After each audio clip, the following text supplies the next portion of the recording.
জামাত ইসলামের একজন প্রার্থী হয়ে মাজারের দোয়ার মাধ্যমে আপনারা নির্বাচনী কার্যক্রমটা শুরু করেছেন, এই বিষয়ে যদি একটু বলেন। আমরা মাজারের দোয়ার মাধ্যমে শুরু করি নাই, আমরা একজন বীর মুজাহিদ যিনি এই বাংলাদেশের এই জনপদের মানুষের জন্য মূলত দাওয়াত সম্প্রসারণের জন্য দাওয়াত দেওয়ার জন্য মূলত তিনি কাজ করেছেন।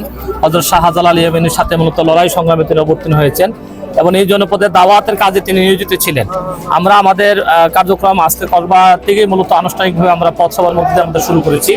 আমরা এই বাংলাদেশের জনপদের সকল ধর্ম এবং দেশ এবং মানবতার জন্য যারা কাজ করেছে আমরা তাদের সবাইকে আজকে মূলত স্মরণ করছি। আমরা যারা মূলত জুলাই যোদ্ধা তাদেরকে আমরা আজকে স্মরণ করছি। আমরা যারা ৭১ সালে বীর মুক্তিযুদ্ধ করেছিলেন এই দেশের জন্য তাদেরকে আমরা স্মরণ করছি। এবং আজকে আমরাও সেখানে শহীদের পরিবারগুলোতে আমরা যাবো, শহীদের সেখানে কবর জিয়ারত করতে আসবো। আমরা আজকে মূলত আমরা কবর জিয়ারত করার জন্য এসেছি। এখানে কল্লা শহীদের মূলত কবর আছে, কবর জিয়ারত করার জন্য আমরা এসেছি এবং আল্লাহ রাব্বুল আলামিনের কাছে আমরা দোয়া করে মূলত আমাদের কাজটা শুরু করেছি এবং আমরা সকল শহীদ পরিবারদের প্রতি আমরা সহানুভূতি জানাচ্ছি এবং আল্লাহ রাব্বুল আলামিনের কাছে তাদের জন্য আমরা দোয়া করছি। এবং সকলকে আমরা এই কথাই জানাচ্ছি যে আমরা এই জনপদটা একটা ইসলামী জনপদ, এই জনপদে ইসলামের জন্য মূলত সবাই কাজ করেছে এবং ইসলাম প্রচার প্রসারের ভূমিকা রেখেছে। আমরা সেই কাজটি করেছি। জামাত ইসলামের ব্যাপারে তো অনেক প্রপাগান্ডা ছড়ানো হয়।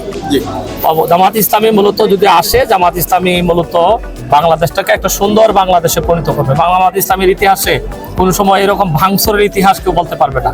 জামাত ইসলামী বিশ্বাস করে প্রত্যেকটা লোক তার ব্যক্তিগত যে স্বাধীনতা, সে স্বাধীনতা তার ভোগ করবে, তার কর্মের স্বাধীনতা যেটা সে ভোগ করবে। রাষ্ট্রের দায়িত্ব যেটা যেখানে নিয়ন্ত্রণ করা দরকার, রাষ্ট্রের যে কাজটা করা দরকার, রাষ্ট্র সেটা কাজ করবে। জামাত ইসলামী যদি দায়িত্ব পায়, সে বাংলাদেশের সকল ধর্ম বর্ণ নির্বিশেষে সকলকে নিয়ে মূলত আমরা একটা সুন্দর রাষ্ট্র গঠন করব। এখানে নারী পুরুষ সবাইকে নিয়ে আমরা কাজ করব। এখানে অমুসলিম তাদেরকে নিয়ে আমরা কাজ করব। বিভিন্ন ধর্মের প্রচার প্রসারে যারা ভূমিকা রাখে তাদের নিয়ে আমরা কাজ করব। যারা সমাজের জন্য কাজ করে তাদের নিয়ে আমরা কাজ করব। এক কথা, আমরা সবাইকে নিয়ে যারা কাজ করে তারা তো ভাঙনের দিকে যাবে না। অবশ্যই ৫ তারিখের পর থেকে বাংলাদেশে বেশ কয়েকটা মাজারে হামলা হয়েছে, এই বিষয়ে আপনার কোনো মতামত বা এই বিষয়ে কোনো প্রস্তাব করবেন কিনা? ৫ তারিখের পরে যদি মাজারে সেখানে হামলা হয়ে থাকে, এটা অবশ্যই নিন্দনীয়।